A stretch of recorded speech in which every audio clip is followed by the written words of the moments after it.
Hello, welcome back to my channel. If you like this video, don't forget to hit the like button and subscribe to my channel. I'm pretty excited for this week's spread actually. I was in a planner funk for quite some time and I did finally get out of it. Real quick, I want to just quickly go over the inspiration for how I came to creating the spread that I did. If you've seen any of my few videos, you know that I was in the biggest planner funk.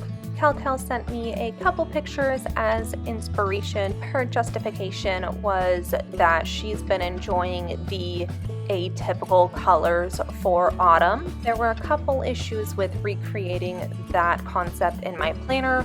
First of which is I do not own any watercolors, and second of which I don't have that many florals. To compensate for having different supplies, I just used what I had around that would be sufficient. I used craft paper that I had around the house to design the pumpkins. I used markers to help identify them a little better as pumpkins. Instead of going with a floral, I tried to go for butterflies. I had a really old printable. I really did enjoy how this spread ended up. Cal politely scolded me that I should have filmed the process. If you have any questions about why or how I paired any of this up, just drop a comment down below and I'll try to get back to you. I have some up-close pictures of the butterflies as a reminder that it is okay to get creative in your planner. The printable that I was using, for whatever reason, did not have the very top corner of the butterfly.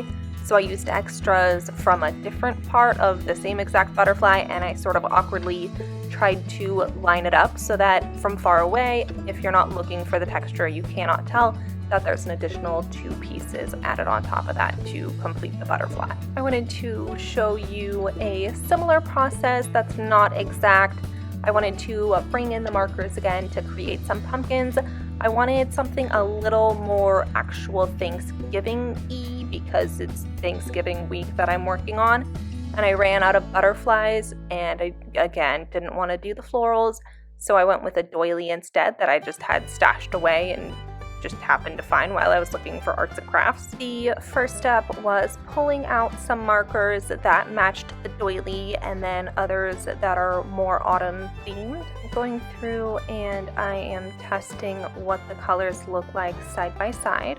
When I was marking some of these the first time, I noticed that they were sort of smudgy and gross because I'd overlapped them with darker colors. I'm just trying to clean the markers so that they are true to color when I use them. Now I am just trying to compare the colors with the ones that are in the doily itself, and then I realized I should have tested the colors on the yellow scrap paper I was actually planning to use as a background for my pumpkins.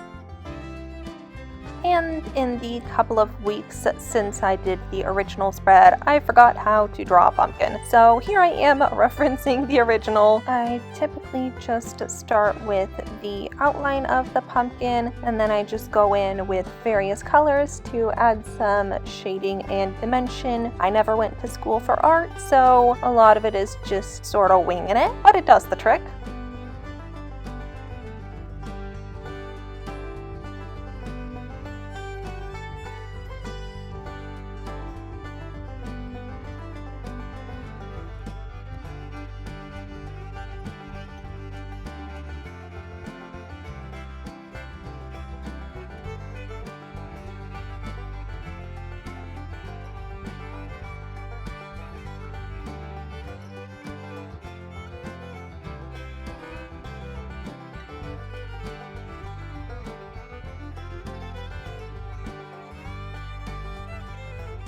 Once I had my colors down, I went in with a little bit of white to highlight and add some contrast. You'll see there's a couple spots on the bottom that actually don't have any color because I did a sloppy color job. So here I am going in with a darker color because it's the bottom of the pumpkin and it should be shadowed, right?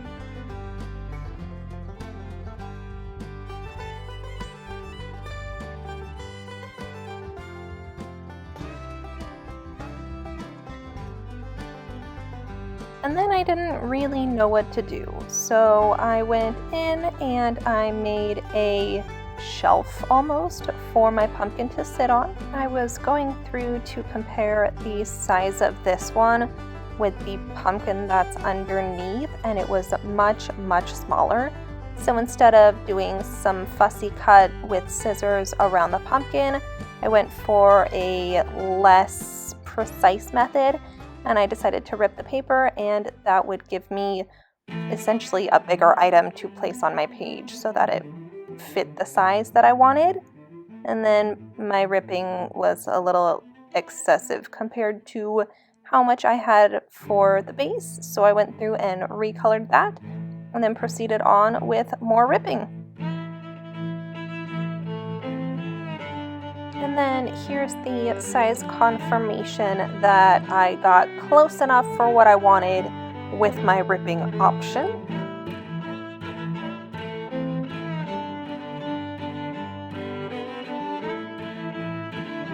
I'm going in with another marker to touch up and sort of try and make a little more interest in my pumpkin. Here I am making another pumpkin. You'll see that they're all sort of similar and sort of using different techniques. That's just because I am winging it on every single one. There is no formula. It's just a matter of adding lighter shades and darker shades until you get something that resembles a pumpkin enough for you to be happy.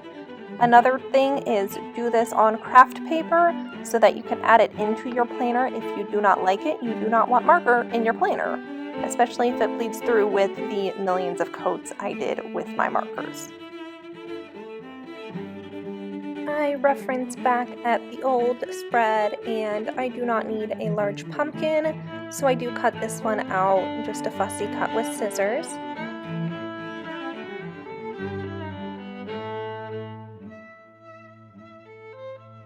My husband pointed out that the original pumpkins with the flowers on them are essentially the inverse, so the more curved portions of the pumpkins were a lighter color, not a darker color. So I tried to use that and sort of go with what I've been doing, except instead of outlining this last pumpkin in a dark color, I went with my white.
Now that all my pumpkins are done, I'm just placing them down on the page to see where I want everything to go. Here I am trying to pick which background color I want for my pumpkin. Because there's multiple colors on the doily, I want to get the one that I just think suits it best.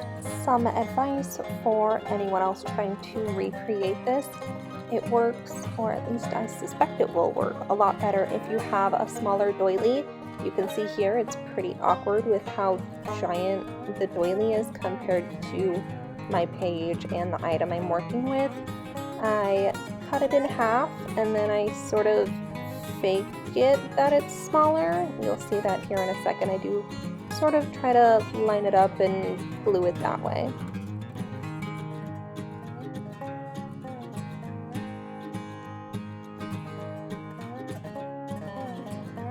This is where I discovered that my doily was actually two doilies. If you work with doilies, heads up, you might have multiples like back to back stuck together. I did not know this was a thing, so if you give it a go, heads up.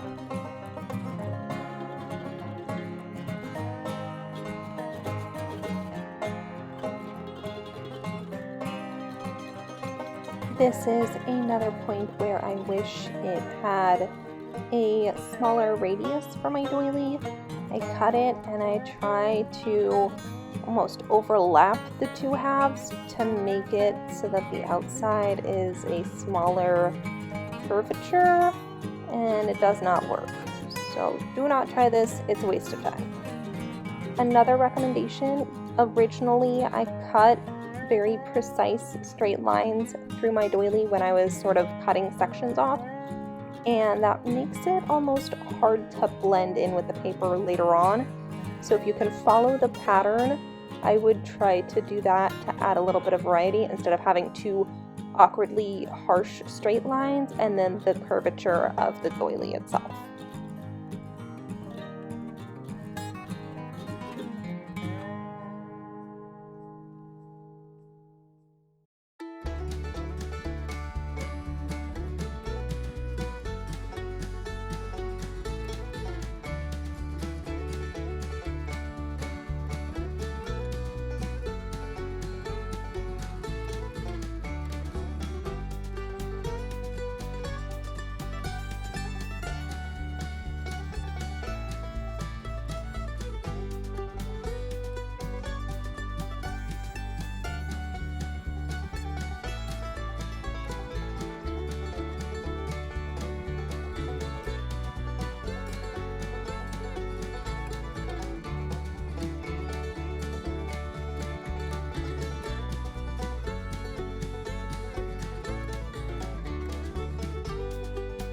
Be warned that gluing doilies is a total pain in the butt because of all the different cutouts.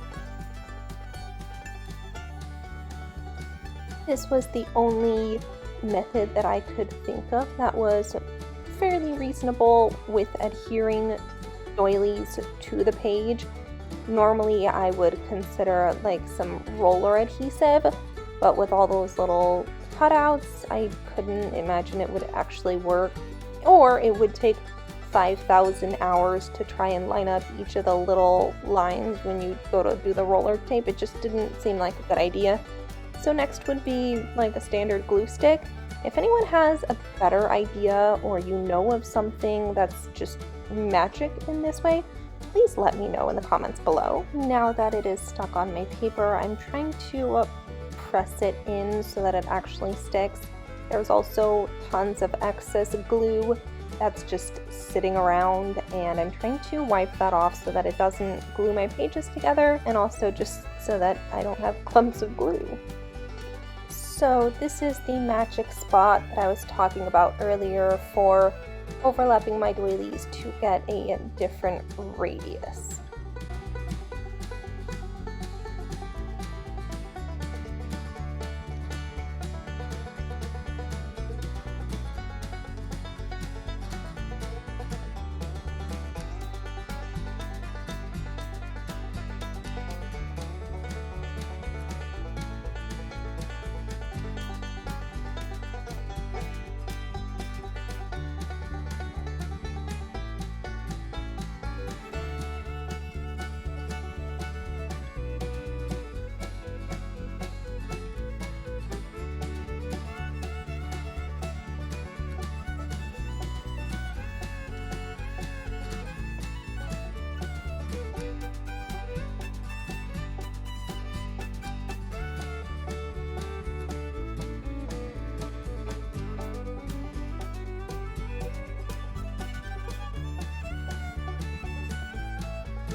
now that I have my decoration down, I'm going in with my work schedule. Because it was Thanksgiving, I actually got quite a few days off of work, which was awesome. Earlier I mentioned how I wanted a more traditional autumn colored spread for Thanksgiving. I felt content to branch out after that once I had, orangish colored pumpkins, and there's yellow paper, even if it's sort of an off-colored yellow. I did include rose gold, which is always the best metal there is. This part is a little crazy because I just put a 2x sticker on Friday. I'm putting an identical one on my notes section to the left. I do follow it up with a grocery sticker to clarify that the one on the left is going to be my grocery list, not my full list, but the items that come up throughout the week that I know I want to purchase, versus the 2x sticker on Friday, which was going to be the items I want to order on Black Friday.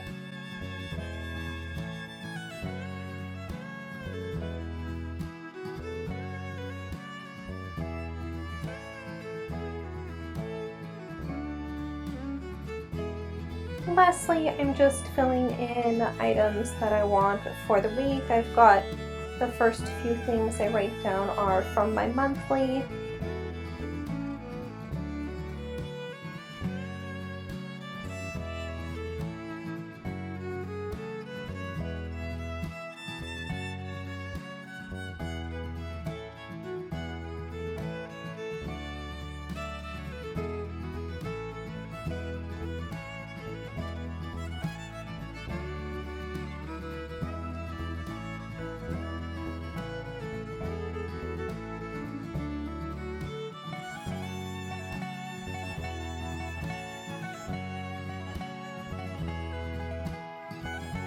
And then I proceed on and include my to-do list. I'm trying to get in here that I had some videos I wanted to upload.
Before you go, check out my last video where I use a prior spread as a template when I was stuck in my planning rut. Thank you for sticking around until the end. If you like this video, don't forget to give it a thumbs up and subscribe to my channel for some more similar videos. Thank you again for joining. I'll see you in my next video and have a great day. Bye!